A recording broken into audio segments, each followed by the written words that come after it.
In today's tutorial, I'm going to show you how to show related content on your macOS device. So this should hopefully be a pretty straightforward process here, guys. And without further ado, let's go ahead and jump straight into it.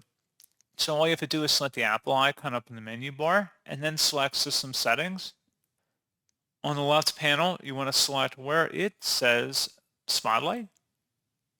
And then on the right side, if you want to show related content, just go ahead and toggle this to the right to enable that.